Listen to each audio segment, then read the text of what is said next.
What is going on, everybody? Thank you again for joining us for another comic character of the week. As always, I am your host, Jamie, aka J-Dub. With me is the owner of Instagram, does things on Instagram, touches Instagram, paints on Instagram, sings on Instagram, and pretty much can do things on Instagram. Dan Kelly, where can they find you? I am the living embodiment of Instagram. And you can find me on Instagram at Dan Kelly Art. So come check it out. Give me a follow. I'm really close to hit 800. So come help me reach that goal within the next week or two. And then keep going forward. Come give me some likes on some art and let me know what kind of stuff you want to see next. And then this guy below me has got way more going on. And he's going to tell you about it right now. Ooh, I'm a proud co-owner of Comic Logic. We are Loudoun County, Virginia's only comic book store. Please come by and see us. You can catch me every Wednesday, get my weekly fix of comics. We'll do this on. Gives you muscles, give you veins, get that 4-color ink in there. That's right, baby. So come get your weekly fix. We would love to see you. We also do from Comic Logic a live Facebook show every the first 3 Thursdays of every month. We do our preview show the first Thursday, second, third Thursday. We do our Grumpier Old Nerd show. We would love to have you go, have you see it, comment. These fellas up here both have been on the show and commented on our shenanigans.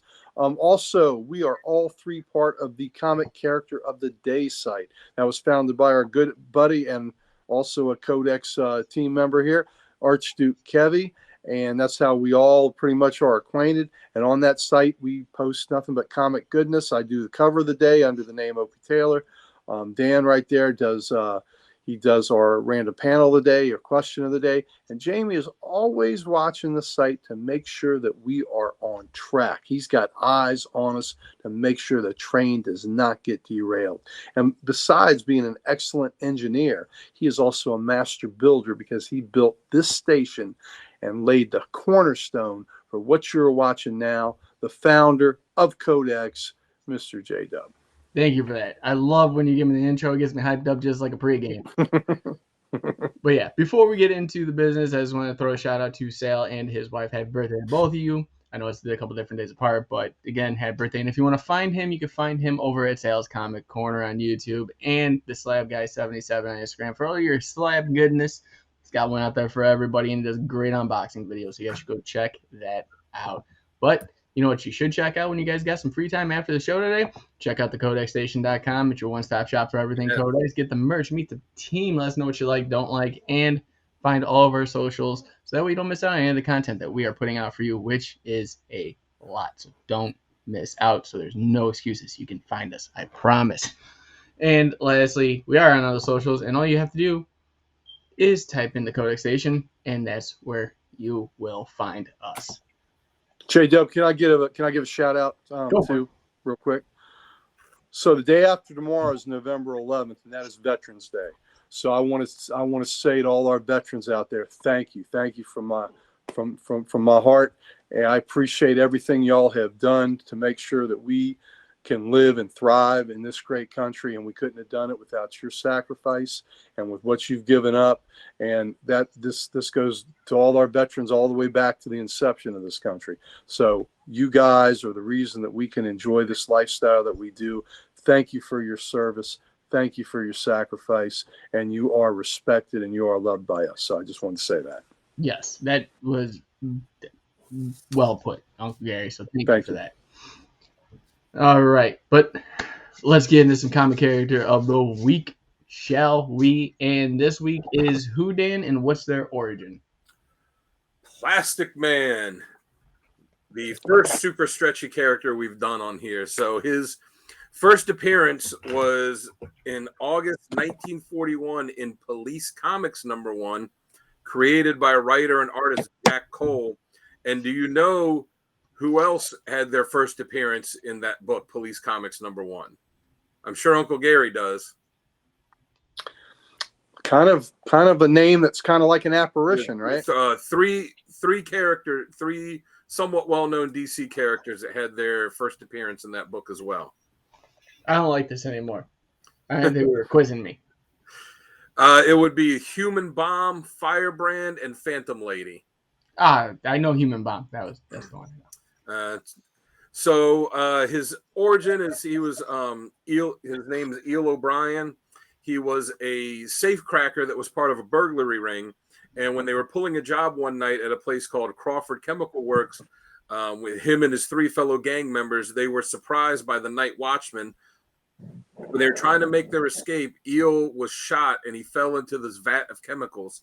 And he was, disoriented. He crawled out of it and he stumbled outside to the street, found that his gang had left him behind, assuming that he was dead.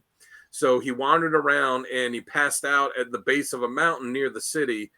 And he ended up waking up the next day and he found he was being cared for by this monk in this mountain retreat.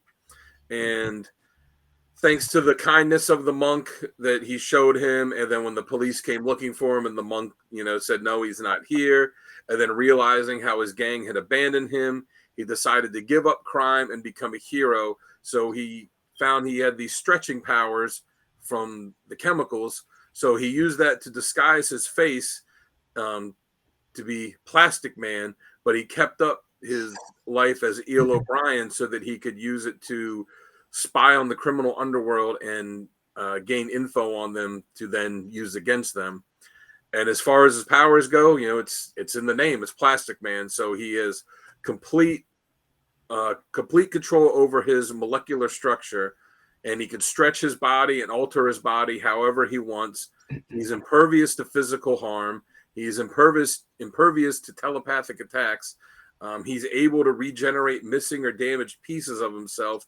He is essentially immortal. And, Batman has stated, multiple times, and other characters have, that, he is potentially one of the most powerful characters in the DC universe. Yeah, no, I can't wait to get into our likes and dislikes on this character, because I kind of do have a lot to say about that. A lot of the aspects that are from the beginning of the origin to now. But yeah, before we get into what we like about this character, we want to talk about what we like about our sponsor real fast, and that is W Energy. Guys, you guys go check out W Energy at w.gg, and if you use the keyword code -X at checkout, you'll save yourself 10%. And guys, we can tell you all here from the Codex Station that we've all tried it. We all love it. It is the best form of energy drink we've had and is the best one on the market. No jitterness, no bad aftertaste, nothing like the Red Bulls or Monsters that you have. And it gets us through these episodes and everything else we do when we're not doing this. So guys, go check them out. And to move on to what we like about the character, Uncle Gary, why don't you start us off? Well, Plastic Man was a unique character because when he was created, he was the second stretchable character. The first one, gosh, I'm blanking on his name right now, but it was I think a one-shot appearance, didn't go anywhere. So Plastic Man was the first stretchable hero to be used, ongoing, and he was also the first hero to be used with greatly comedic stories. So Cole, that created him, had a different vision from anybody else. And what I think the thing that makes him unique is his humor. And where I know nowadays we have plenty of heroes that crack wise. Spider-Man was always a quipster, and then Deadpool has taken it to another level. Now, truth be told, I'm not a huge Deadpool fan, and the quips of him, it's okay, but with Deadpool has some rather serious powers. I think quips like that work better with the power set that's kind of goofy, kind of funny. It can be as malleable as he wants. So Plastic Man's manic behavior is something I really enjoy, and I like the stories that delve into things where there are times where it gets deeper, and when he gets a little bit serious and a little bit pissed off, that's when I really like it, because you see a different angle of him. But I like him being on the surface, being the goofball that he is, and manic and nutso. But then, the times that they do mine that character for some drama, it's more poignant because you don't see it or expect it that often. No, yeah, definitely. Dan, what about you? Yeah, I'll kind of go along the same lines. I mean, he's a human cartoon, you know. Yes, Um, Yeah. excellent. he, like you said, there are other characters now that, like you said, quip and joke around and stuff, but no one can do it to the extent that he has, just because of the power base he has. He can make himself the joke, and but he's, so I like him when he's a comic relief, but yet he's still so ultra powerful. He's like the guy that they can kind of bring in to take care of stuff that nobody else can take care of. And you're right, I do like when they have some of the more serious stuff with him, where they don't make him like an overly dramatic character. He's not, they're not turning him into Batman or anything, Right. but you do see that there is somewhat of a serious side on him. And with me, I like it when it comes up when it has to deal with his son, because you're seeing him like he's always had this goofball life where he was a criminal, then he decided to be a good guy, and he kind of lived this carefree life. But then when he had the son and he decided to like step up and actually be a father, that's when you see, all right, he's still goofy and he's still fun, but oh yeah, I got to raise this kid too, so I still have to teach him right. And it's a super powered kid with the same powers as him too, so I like seeing that interaction between the two of them. Yeah. Well, for me, I kind of agree with you both on that aspect. I mean, I love the fact when you see that different side of him, rather than being this like quirky kind of character that's trying to hit on Wonder Woman. But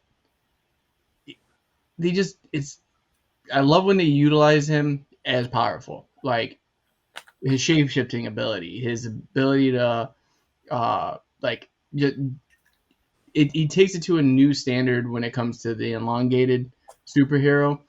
And I'll get more into that with kind of like the badass moments, but that's where I like him most, when they actually show off the power of him. It's kind of like, to me, like the whole Firestorm uh, episode we did, where he's just in the background. He's not really like up front, and that's where they need him, because he is a powerhouse. He is the person you want to call when it starts hitting the fan. And it just, when they put him up there on that pedestal, it's amazing. It bleeds that character throughout. But yeah, but with the quirkiness, I do like it. I like that he's the character that brings that every time. Well, he's also like the other stretchy character you think about. There's Elongated Man, there's Mr. Fantastic.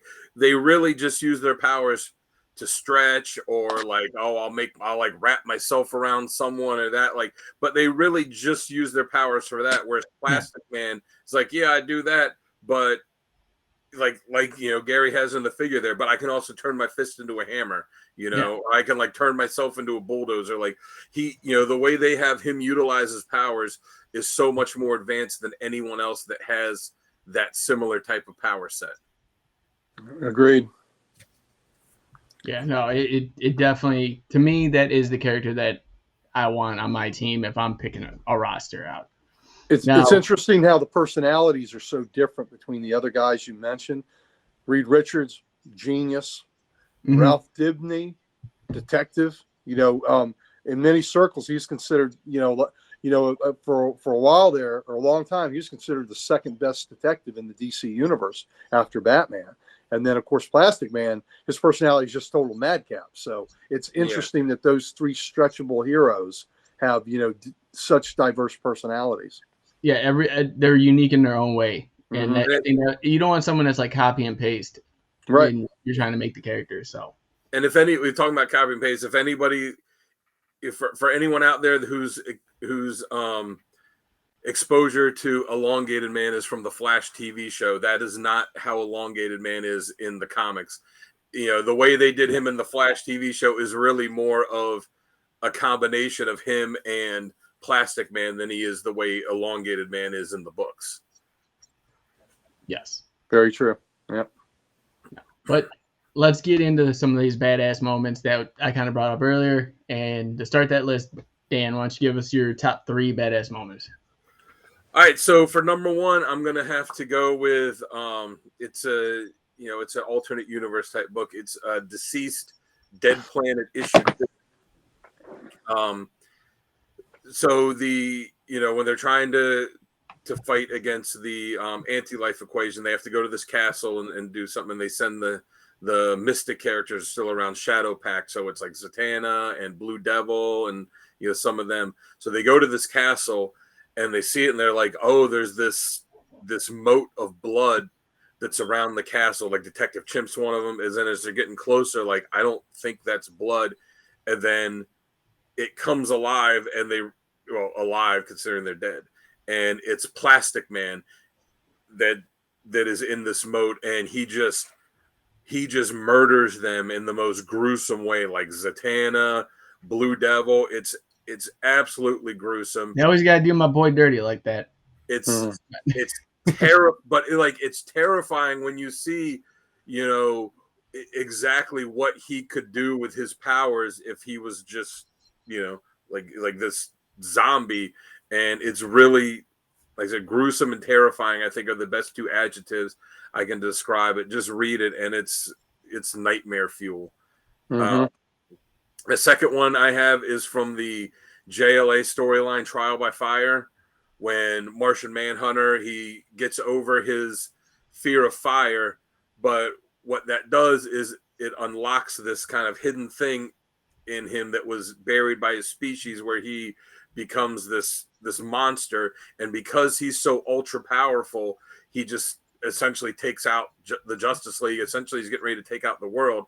And Batman goes and convinces, you know, gets Plastic Man. He's like, you're the only one that can stop him, which shows the level of power that Plastic Man has when he's the one that goes up against Martian Manhunter, because Manhunter's telepathy can't do anything against him. Whatever Martian Manhunter can physically change into, Plastic Man can change into. There's no physical attacks that he could do to Plastic Man that's really going to hurt him. So he ends up being the only one capable of stopping Martian Manhunter, who Martian Manhunter himself, you can go back and watch the episode we did on him. You know, he's one of the most powerful DC characters, you know, in the whole universe. Even Superman said, you know, this guy's, you know, more powerful than just about anyone. And Plastic Man's the one they brought in to stop him. And then the last one I have is from JLA issue 33, when they, Gary knows which one it is. When they sent some of the team undercover to try and capture this person impersonating Bruce Wayne, and they all kind of show up and they're wearing their tuxes and stuff. And then Big Barda, who is part of the team, then shows up in this tight, skimpy red gown, and they're like, "Oh, where's the rest of your dress?" And she's like, "What are you talking about? I thought you guys left this for me." And they go like, "It was just in my room. I thought one of you sent it." And they're all like, "We didn't send this." And then she looks down and she sees on the side that design like he has on his belt. And then the next panel, she's just choking and strangling the hell out of him because he had put himself in the shape of a dress and sent himself to her room so that she was wearing him. And it's a really funny panel and is totally in character for him. Oh my God. Yeah. Well, I'm going to go next. You already stole one of mine, which was him turning into basically a kaiju to fight Manhunter. That right there shows the importance of him. But I do have also Flashpoint Legion of Doom for one of the badass moments, and that is when he actually smuggled himself in from a smuggler for Heatwave, and he was inside the smuggler's body, and the panel literally shows the smuggler leaning over while he's talking to Heatwave, and you just see a little red coming out of his nose, and you think it's blood, but it's Plastic Man just working his way out. Wow. And the smuggler did not survive. Yeah, and then the second one is from, well, like you were saying earlier, alternative universe, which is Injustice, and that is when he nearly killed the Flash, and when he tried to like mummify him, so he broke down his body where he became little strands and went through his nose to suffocate him, and then wrapped himself around the Flash so he couldn't run or couldn't move or vibrate out of, you know, what he's doing, and mummified him. Mm-hmm. So those are my three. Uncle Gary, what do you got? All right. Well, let's start with my replication is Dan's from Justice League 33. It's pretty badass if you are going to put yourself as a dress and have Big Barda wear you and not think that the ramifications are going to be bad. He did not give her. And who would have thought Big Barda would have a Me Too moment? Because that's a chick you don't mess with. Yeah. You know, of all the gals in the DC universe, you know, I don't think. I think Her husband's no slouch either. No. just the way you said it. The Me Too moment, yeah. Who'd have thought? Who'd have thunk it, right? So, only Plaz would do that. And Dan's right. She was pissed. She started ripping that dress off of her when she saw that band on it. So it was such a great panel with though. Like you gotta go if you haven't seen it, you gotta go look up JLA 33. Yep. Just when they tell her like we didn't send you a dress, and then the next panel you just see her look down at the side, and going down the side you see that belt design of hers and the rage that gets on her face. All right, so Dan, I'm going to end up sending this next one. This is part of the Gail Simone mini-series to you. There's a page here where you see him with blood on his face and everything. I'm going to send it to you as a panel of the panel of the day. Okay. That you'll use. I didn't want to show you earlier, but he's his old gang that abandoned him. He has reverted himself back to human form where he's not using his powers. Evidently, he can do that a little bit. And so he's getting his ass kicked with a baseball bat. They're beating the shit out of him. And his old boss says to him, he's asked, he wants to know how the hell he survived, whatever. So as he's getting beat up, he says to his boss, hey, Sammy, can you do me a solid? And his boss says, yeah, what's that? He goes, I left some rubbers at your mom's house on the nightstand. Can I get those back? Your sister's in town. That to me is the greatest. I mean, he is getting his ass kicked, and his boss says, you always were a funny guy. Hold his leg, Dizzy. And they beat the shit out of him with the bats, right? And again, he's not using his powers now, so he's bleeding, he's hurting, but he talked that smack, took that pain. But yeah, let's say it again. I left some rubbers at your mom's house on the nightstand. Can I get those back? Your sister's in town. That to me, talking that smack. Why you getting beat up with a baseball bat? Wow. Yeah, that was a good miniseries. Yeah, that is a great miniseries. Now the last one, and I do want to say y'all are right about the deceased with the moat, and that is horrific. And it's interesting with him. Before I get to my last one, it's interesting that when they have used him as Plastic Man gone wrong or his powers gone wrong, it is horrific. The moat was horrific. In the DC versus vampires, he was a terrible vampire. I mean, he was, one that was pretty much unstoppable. And then there was Robert Venditti did a Freedom Fighters miniseries. Oh, that was so good. So the Nazis win World War III. The shock troopers they used were plastic men. So they had replicated the powers. And so their unstoppable forces that they would send in on you were a bunch of plastic men.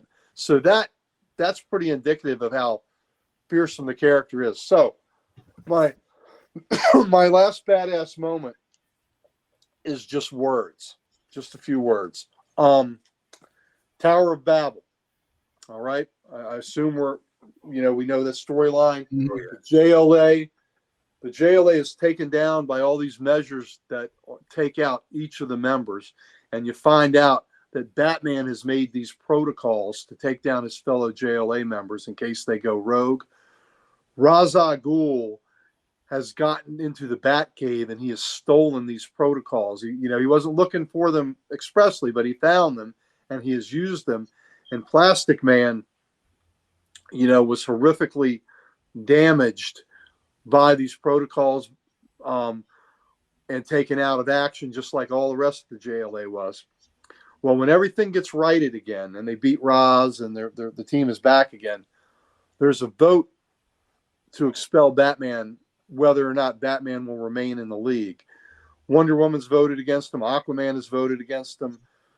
Kyle Rayner and Wally West have voted for him. Martian Manhunter's voted for him to stay. But the ones against him, they don't believe that's how a teammate should act. And they assume that Plaz will vote to keep Batman in the league because Batman is the one that has brought him into the league and has sponsored him. And so when they're asking, Wonder Woman says, asks for Plastic Man's opinion. Kyle says, "Come on, man, you brought him in. He brought you in." And Plas says, "Yeah, he did. I owe him. I know that. Get him out of here." I think that's badass. I know that he did. Get him out of here. And turns us back. Plas, it's down there. Turns us back. Get him out of here. So I just think that is, it makes it more poignant for me because, again, Plas is a character we've talked about, is a goofball. He's madcap. He's manic. When he's pissed off and when he's dramatic and when he is angry, it just gives it a poignancy because that is not his nature. And so to me, the badass moment is when he votes to expel Batman from the league. And then there's one more vote left, and it's Superman. And Batman leaves before he gets the official count because, of course, he's Batman. He knows how everybody's going to vote. And he knows that they voted to expel him. So, but he also didn't want Superman to have to. He didn't want Superman to have to do that too. But he also knew Superman was going to do it. Yeah, he knew Clark was going to vote him out. But just a great storyline. And for anybody out there that has not read Tower of Babel, so good. Do yourself a favor. Mark Waid, Howard Porter on the art. Read that arc. That is one of the great. And how often has that been used? The protocols, where Batman has against his teammates since then. So, good stuff. All right, those are my 3 moments. Well, side tangent real fast. I know Tower of Babel. I have not read Tower of Babel. It's good. Worth reading, my friend. So you know what? That might be the where Sal did the Camelot 3000 and Tim's doing the Tim's doing. Me and Uncle Gary are gonna probably have 2 to do together because we're gonna do the 12 and then we'll do Tower of Babel. Oh, I'd love to. I mean, I can't wait for you to read the 12. But the JLA Tower of Babel, they've got a nice hardback edition that came out a few years ago of it.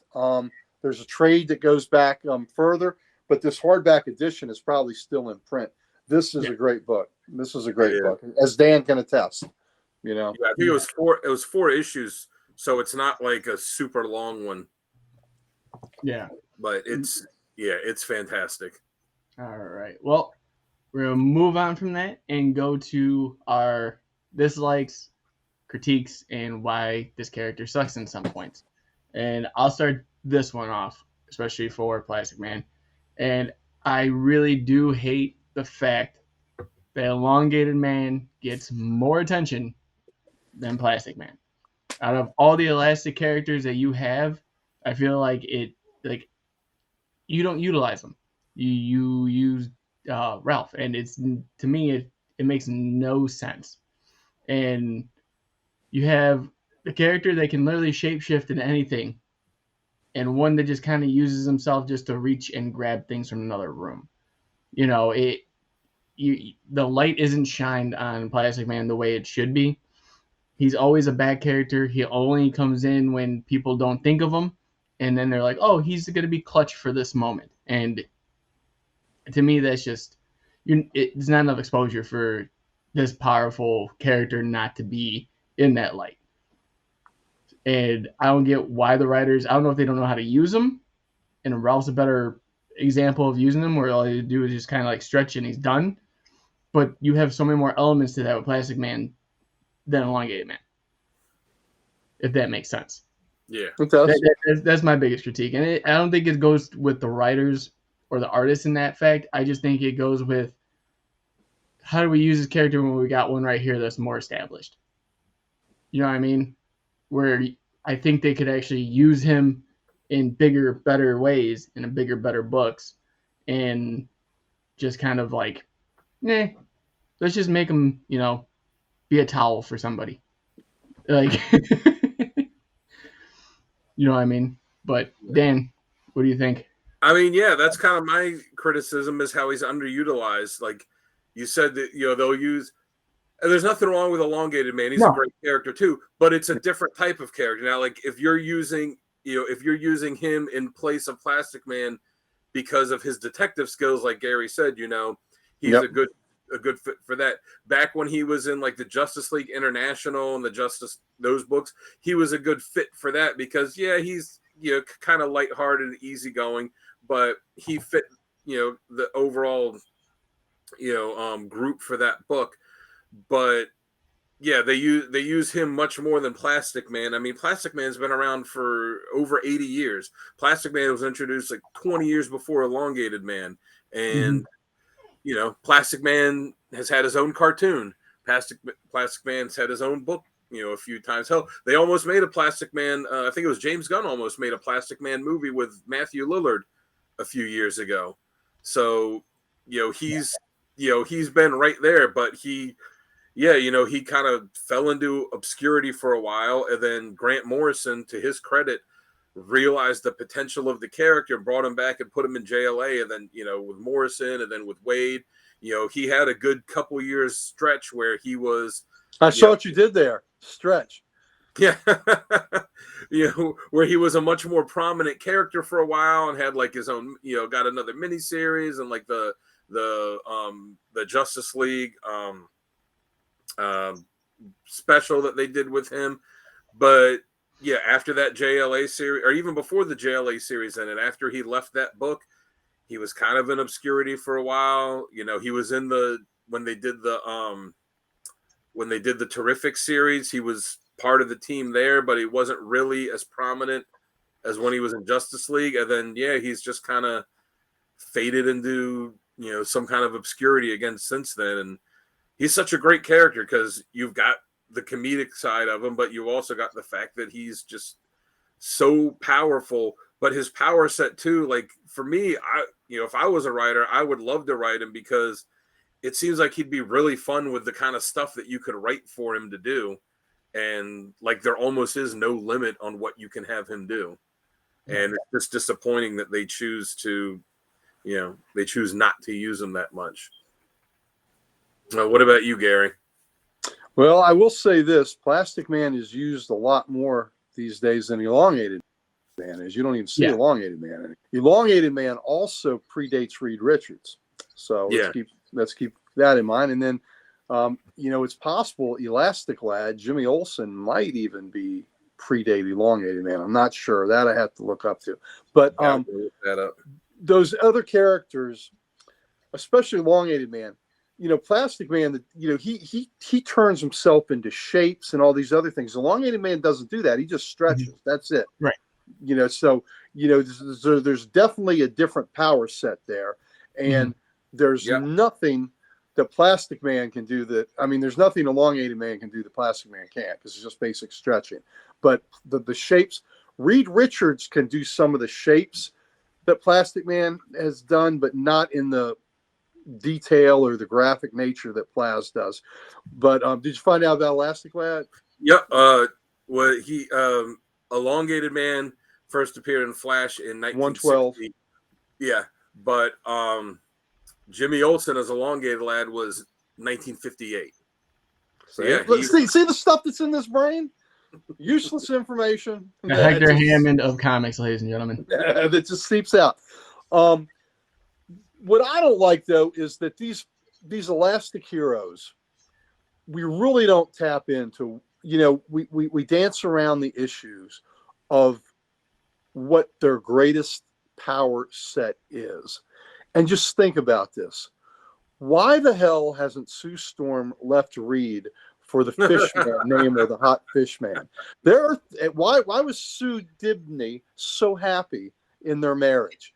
Because Elongated Man, Mr. Fantastic, Plastic Man, and even Elastic Lad, Jimmy Olsen, can do things that no other hero can do to please the ladies. So that is the aspect that is underutilized. Should this be an After Dark show? I mean, no, this is great. Keep going. Keep rolling. Just saying. You know, I'm loving this episode right now. I didn't think. I mean, you look at his costume; it does look like something out of a '70s porno. Yep, yeah, absolutely. But like I said, these stretchable heroes, that, you know, there's some Superman can't do that. You know, Batman can't do that. But what they can do, they have a certain skill set that will leave no lady unpleased. All I can think of is Wanting for thinking more. right now. I have a What'd certain you set say? of skills. Certain skills. That's what I was Right. thinking. They have a skill set that no other hero can match. So, they're not utilizing it properly. I mean, these guys, you talk about groupies, each one of them should have groupies. But, for those that don't know why Sue wouldn't leave Reed, the big brain, for Namor, he's got more than a big brain. So there you go. There you go. Oh my God. Okay, we're moving on. But Show we're doing. class. All right, let's get into the comics we love and talk about some of the top covers that we all love. And Uncle Gary, I'm gonna start with you. Okay. Let's go with my covers. All right. So that first one there is from Plastic Man number 10, which was Quality Comics. So DC acquired all the Quality heroes, is why we have that. And that's from Plastic Man 10 from 1947. And that's by our buddy Jack Cole, who did that. Now, do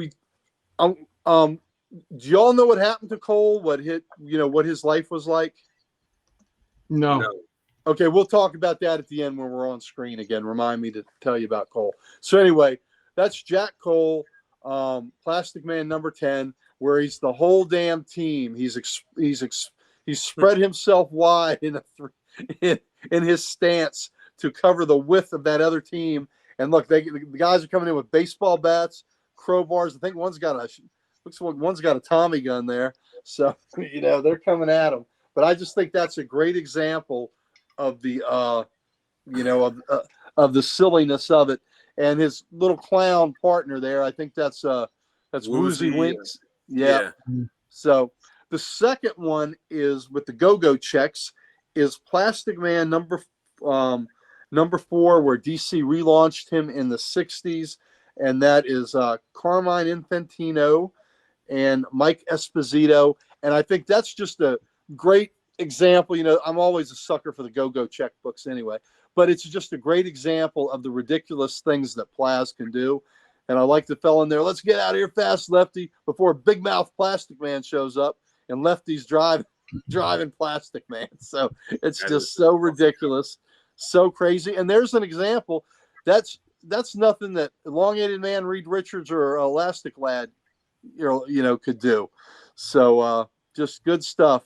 And then the final one is when Kyle Baker took over Plastic Man series. He was just fantastic. And this was, I believe this was early 90s. And it's number 8. And I think that is just a brilliant cover concept where you're looking in the funhouse mirror and he looks like a ripped, buff dude. Not distorted at all, but the reality is Plaz has distorted himself like a funhouse mirror, and that the reflection would come back undistorted. I just think that's a brilliant concept of a cover. No, that is definitely a good cover, and it's an awesome way to look at it too. Yeah. And Dan, how about yours? All right, so on the end there, I've got Power of Shazam number 21. You got 2 classic old school characters that didn't start off at DC but ended up at DC with Captain Marvel when he was still called Captain Marvel and Plastic Man. And I just think it's such a funny cover. The expression you see on Plastic Man's face and the expression you see of sheer frustration on Cap's face. And it's a pretty entertaining story as well. And then in the middle, I've got Gary referencing. And that's an Ordway. That's an Ordway cover, by the way. Yeah. Ordway's covers for that series were just so great. And then the middle one, the Plastic Man issue 3 from the miniseries that Gary mentioned earlier that Gail Simone wrote. That's another one. I like how it's how they have the cover done so it looks like he's stretching off of the cover to you. Mm-hmm. I just, as soon as I picked Plastic Man for this, as soon as I thought of covers, that was the one that instantly jumped into my mind. I didn't pick that one because I figured it was going to be picked, that great Alex Ross cover. So I knew it was going to get some love. So I let that one go. And it's funny because the one you had in the middle where he turns into the bulldozer, when I was narrowing my covers down, it was between these three and that one. Those were the four covers, and it was like, oh, which one am I going to drop? And then in the end, I got the JLA Presents Plastic Man special. I just think that one's so funny. You see the big goofy look on his face as he's stretching out, and all the heroes are trying to hold him back. It's a great Ty Templeton cover, and you see Superman just absolutely terrified, like, no, don't do this, and they're all fighting him back, and he's just like, ha, I'm gonna get you. I like how it's X'd out. It's not JLA Presents, it's JLA Resents. Yeah. But I think like the way they have, the expressions of all the other characters trying to hold him back and that big goofy grin on his face is a perfect expression of not just him as a character, but how some of these other characters kind of feel about him too. I saw that cover when I was looking things up, and I hit my CLZ, and that is not logged into my CLZ. I may not actually have that book, so I'm going to have to look for it. Uh-oh. Yep. Oh, so, yep. I got a new search to look for. Yep. Yeah. Well, we'll move on to mine, and the first one I have is DC Presents Superman and the Elastic 4, number 93. I love this cover. Nice. How often do you see Plastic Man go up against Superman and actually holding his own, and you have the whole Elastic team with them doing the same, and Superman just can't do anything on the cover. I can't remember who the green guy is. That's what I was going to ask. Who's the one in green? I noticed. I recognize Plaz and Elastic or Elongated Man and Jimmy, but I don't know who the one in green is. Yeah, me neither. That's one I wanted to research after we were done today. Yep. Next up, I've got Plastic Man number 9. I just think this one's great because of the fact they're using him as a literal slingshot. Yes. Bomb an old lady. Like, in what other way are you going to use him? And I think that's just perfect. The way his feet and all his hands are tied up and knots, it's great. Yeah, I love it. Last up, we have Plastic Man number 20. And, I mean, it speaks for itself. Like, he's literally coming out of a pizza box, being held by, a beautiful lady. And it says, Plastic Man won't give us the slip this time, or slip this time. We've got him cornered, and they don't. Like, when you turn into a pizza, it just works. And Woozy's in the pizzeria eating and just stuffing his fat face. I love it. Yeah, but again, Uncle Gary, going back, like, I believe this is the second or third time now that we've all had different covers.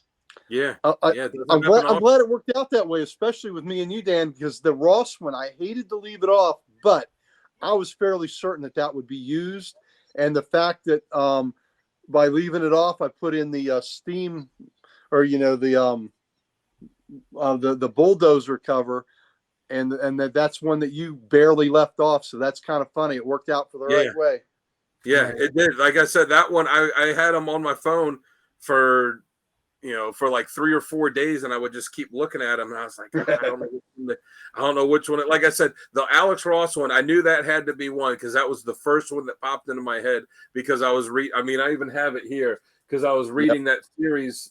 I was reading that series when it was coming out, so that was the first one I thought of. But yeah, man, that bulldozer one is really sweet too. Well, and I had to give love too to Cole and his original one. That's why I used that football one, because he's the one that set the template and set the tone for this character that still exists.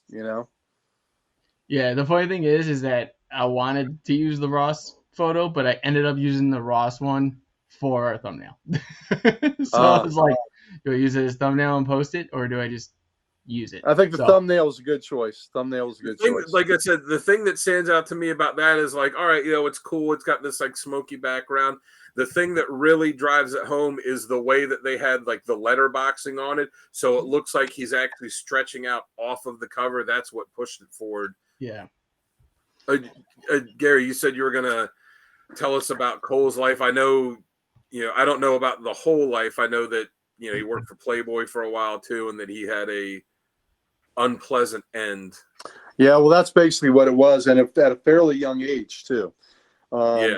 I believe he was in his 30s. So he created Plastic Man, and he had worked in the comic industry, and then he had started working for Hugh Hefner, that he regarded him as a bit of a mentor. And then he and his wife had a dust up, and he got a gun, wrote a couple notes, and blew his brains out. So he was in his 30s when that happened, and he left notes. He left a note for his wife that was never. I think the police official that got it said it was so personal that he would not reveal what was in the note. And he also left a note for Hugh Hefner too, which said, I think it said, Hef, this has got nothing to do with you. Life just got in the way, that kind of thing. But it was just a tragic end to a fella. And like I said, I believe he was in his 30s when he killed himself. But it was like, damn, when I was researching it, I didn't realize that was how Cole had ended. I'd always known and revered the name because he created this character, and because those early covers were, so fun and whimsical. But I had, and isn't it funny that a lot of times our comedians, and he is a comedian, right? I mean, I got to give him credit for being a bit of a comedian, to have, this is how he expressed his creativity, was through comedic drawings. But gosh, how many times do we see that these great comedians are some of the most tortured individuals and souls that we have, that entertain us? So just another tragic end to this fella. So. And the fact too that like still to this day, nobody really knows why, because like you said, the police didn't enter the note to his wife into evidence, and she's never revealed why. She just said we had a fight the night before, but she hasn't really said what's in the note. And the one to Hefner was printed in some book it was either about Hefner or Cole. It's printed in some book about one of them, but like you said, it basically just says like, when you read this, I'll be gone. I just can't live with a life anymore, or whatever it was. And it's like, so something had and they said that even though he didn't wasn't involved in all the Playboy stuff, he was just a cartoonist for it. That he was at the Playboy Mansion the night before at some party, drinking a lot. So something happened that day before. He was, I think it was 58 when I think it was 1958 when he killed himself. Playboy was just really starting its ascent too, because the 60s and early 70s were definitely the heyday, I think, of Playboy. There's no telling how big a name he would have been if he had kept publishing work in that magazine, because this was still in the early days of the magazine that he was doing this, and had notoriety. And he also had a comic strip. He also was doing a comic strip. And in those days, that was the gold standard for a cartoonist to get a syndicated strip. Yeah. He also had a comic strip that he had just started. So this guy, we could be talking about him as one of the greatest cartoonists ever. But we'll never know. We'll never know now. Yeah. So just, tragic ending to a, an interesting life for sure. But on a lighter note, we do love these covers, and there is a place where you can go pick up these covers that we all frequently shop at, and that is Heroes Corner Comics. Guys, if you get a chance to go check out the website, and when you go to checkout, use the keyword CODEX, CODEX at checkout. Save yourself 20%. They're great. We're all good friends with them. They have some great covers. They have a lot of alternative and variants. They have bundles. They have a Codex bundle where it's 3 Heroes Corner Comics exclusives, and you can use the keyword on there to save yourself 20% on that as well. You can't say any more great about him. Sale's done many unboxings. You go check out, his channel for that. But everything comes packaged quick and nice. So guys, go definitely check them out. Sal just has, you know how people have child support deducted from their from all their paychecks. Sal just has the Heroes Corner comics deducted automatically. Automatically. He just has a portion, a quarter of it deducted every check and just sent right to Louis. Yeah, Well, that's good. Cuts out the middleman. Yeah, if you see some of the boxes, ladies and gentlemen, the sale sends us from them, it's literally like you'd think he's getting replica statues that are 4 feet tall. Oh yeah, when I go to the comic shop with him every week, I'm like, "Oh, did you see this one?" He's like, "I got that coming from my Heroes Corner comics." And it's funny because he'll buy a book off the shelf, and he's like, "Yeah," he's like, "I got a couple copies of this coming to me from Heroes Corner too." I'm like, "Why are you buying it now?" Yeah, Like, he wants he doesn't tell you that he's got like, "Oh, there's 8 covers for this." He's bought all 8 covers. Yes, definitely. Venom, he bought them all. Our guy. All day, every day for him and Venom. But, we love these covers. We also love what's inside these covers. And we're going to talk about some of our recommended and essential readings. And I will kick that one off for us today, with 2 of them being interactions that I think were necessary with Plastic Man. And that's the first one from JLA 65 with his interaction with Batman, and seeing that silly side but more stoic side of Plastic Man. And the same thing goes for Power Shazam number 21. And I picked these 2 because you see both sides of Plastic Man, as this quirky kind of nutcase hero to what he can truly unlock as his potential. I'm not going to go too much more in depth on those. Definitely check them out. I suggest them 100%. And then for my other one, I have Meet the Terrifics, which is the Terrifics 1 through 3, which is the first story arc in that one. To me, and you could take it with a grain of salt on this one, but in this book, it's almost it's basically a knockoff of the Fantastic Four to me. And he is the Johnny Storm of this team.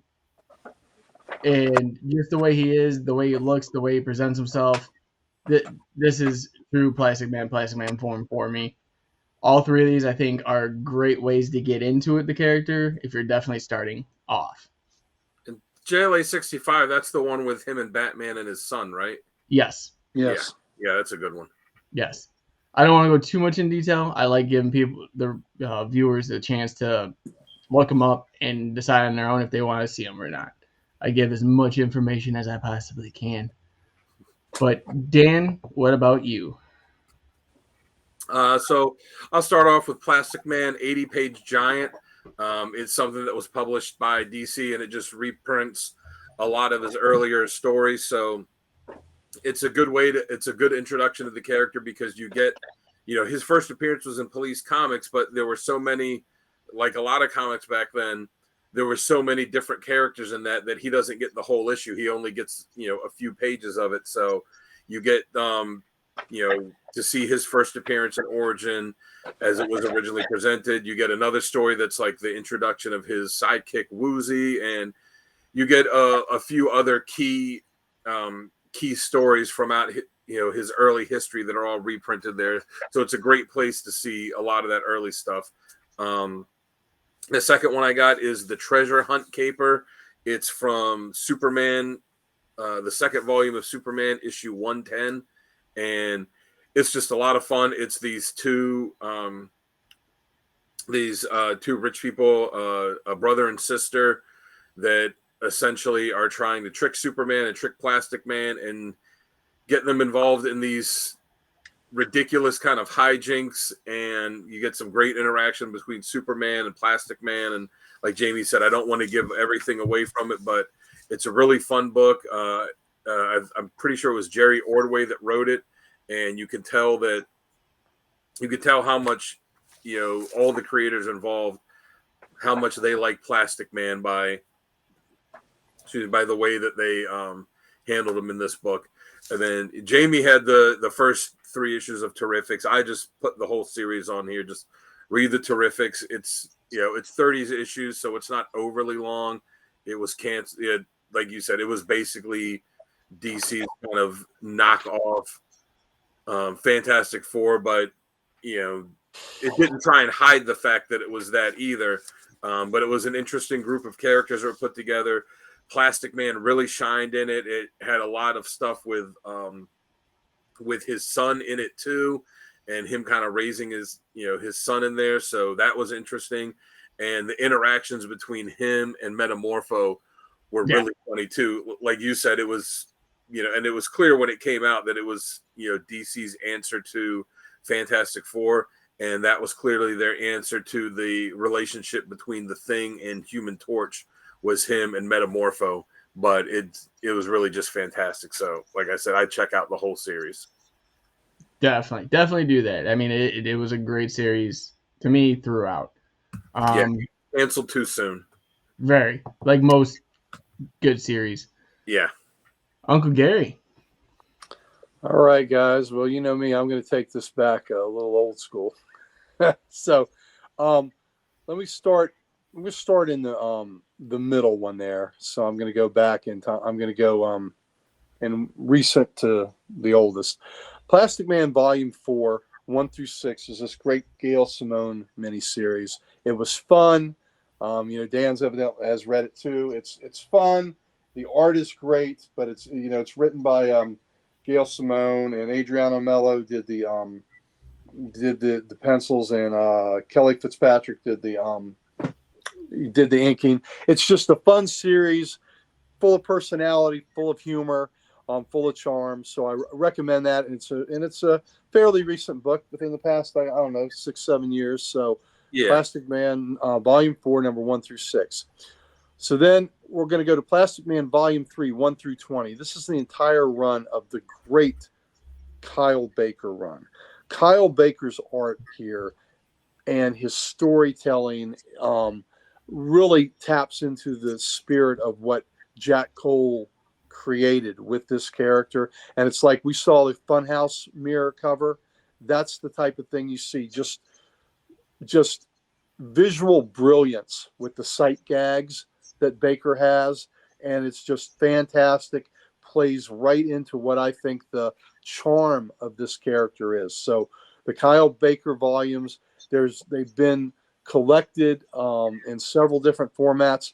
One format that collects the early issues, it's done with a cover that's very rubbery and stretchy, like it's Plastic Man himself. And you see the symbol, the diamond symbol, and the yellow and a black belt goes across it. So it's like it's Plastic Man has stretched over the book as a cover jacket. So that's a pretty neat volume too. And then I got to go back to the original, the Plastic Man Archives. It collects Police Comics. Volume 1, I think, collects Police Comics 1 through 20, the Plastic Man stories. Like Dan says, he was in Police Comics number 1, but he probably had an 8 to 10 page story. Is usually all the features had an 8-page story back in the Golden Age like that. This is the same thing that happened in Detective Comics and in Action Comics, and that's why when Batman got his own title, Superman got his own title, the whole book was about those characters. But before then, when you'd buy Action Comics, you'd get one Superman story, and then you get all the other features that were in it, like Zatara, and things like that. And then, of course, Batman, Detective would have Slam Bradley and all these other detective stories in there. So, the archives will collect like the first 20 Plastic Man stories. And just another side note on Police Comics, Dan already mentioned the other characters that were in Police Comics 1. Police Comics is also the same book where the Spirit made his first comic appearance. Will Eisner's great character. So, Police Comics is a very important book in comic history. But the Plastic Man Archives was published by DC, part of their archive set. They had, when they bought that character when they bought the quality characters, they have the right to print those early stories. So if you want to see, and I believe there's 4 or 5 volumes where they collect all the Golden Age Plastic Man ones, but at least start out with getting the Plastic Man Archives. It's an older book. You'll have to go to secondary market to get it. But if you're a fan of the character and you want to see it as Jack Cole wrote it and Jack Cole drew it, my best recommendation is to go see the originals, baby. So that's it for me.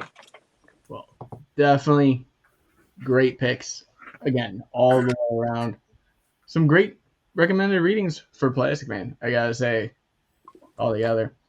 But lastly, getting into it, there's a lot of work that gets put in these issues, these comics, these things we love, and it wouldn't be what we love without the writer and artist.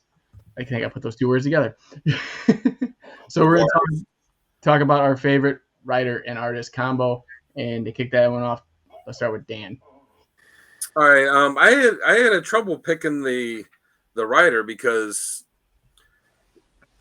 when they made him a prominent or somewhat prominent member of JLA, like there were a few writers that really handled him well, but ultimately I had to pick Jeff Lemire for the work that he did on him with the Terrifics, because as good as he was in Justice League, there were just so many characters that he'd never, even when he got the spotlight, it wasn't as often. Whereas the Terrifics, he was one of four, and got the spotlight a lot more. So I like the way he handled him, and with the comedic aspects, and then like I said before, with him, trying to raise his son too. So that's why I had to pick him. And then for artists, I kind of had to have a tie between Howard Porter and Doug Mank because of how they drew him in JLA. I guess I might give a slight edge to Porter because he drew him first, and I really liked how he drew him. How it was, they would, in the serious superhero book, you would still have the goofiness with Plastic Man, but he would draw him where he almost had this like I don't really know how you describe this, like sheen, or like drew him like he was like a shiny plastic. Yeah. And I thought that was really cool with the way he did the character. Definitely. Uncle Gary, who you got? All right, for my writer, a lot of the more modern stories that have used him well, there's just been so many different writers. I love what Simone did. I love what Morrison did in JLA, but also what Wade did in JLA with him. So there's so many great iterations of them where I couldn't pin one down then. So I decided I would go with the originator, and I would go with Jack Cole. Give him some love because he created this character. He wrote his stories and he illustrated his stories in Police Comics, and that set the tone for who this character is. So, I decided that I wanted to shine a light on Cole, and he is my writer. Now, as the artist, this was really tough not to pick Cole on this also, but as evidenced by that sight gag on the Kyle Baker Funhouse mirror issue, Kyle Baker gets it as far as what Cole originally created this character to do. And the sight gags were sublime. This 20-issue series, written and drawn by Kyle Baker, won numerous awards in the comic industry. And it was just, it was comic as a cartoon, which is what Plaza's, Dan said it earlier. He's a cartoon character in a comic book. Yeah. He's just a cartoon. And I don't know that anybody did that with that character better than Kyle Baker did. So Baker is my artist. Nice. Good. Definitely good picks. For my writer, I'm going to go with the guy that really gave the potential in Elseworld stories for him. And I got to go with Tom Taylor. Like, I feel like he really unlocked what potential Plastic Man had, whether it was deceased or injustice or whatever it may be. I think he hit it on the head on that one. And as for my artist, I went with the last series artist, which was Adriana Mello. I think captured Plastic Man perfectly throughout the whole thing. So those would be my two. Interesting that we all did different on this too. Yeah. My Plastic Man book's got scribbles in it. Gail Simone. Oh, nice. Oh, man. They decreased the value. That's okay. That's okay. I'll decrease that value. And even worse, had it personalized. That decreased it even more. So I think we should change your nickname from Uncle Gary to Scribbles. Yeah. Scribbles. I like it. Everything you got, it's all got scribbles on it. Got scribbles on it. I just want that scribble from Jeff Johns. That's all I want. Oh, yeah. We got a couple of those. Yeah, I know. That's pretty cool. It was an honor meeting him. He was really nice. You know, nice interaction. Nice interaction. He just wasn't rushing you through. So it was well worth spending the shoot. What was it? I think it was. God, it might have been $100, but you got 5 things signed by him, and you got a flashpoint print that he signed, and you got a little edition of Geiger that he signed, plus the books you brought. So it ain't bad. It's $20 a sign. Yeah, so it was worth it. No, but guys, I think that wraps it up for today's episode.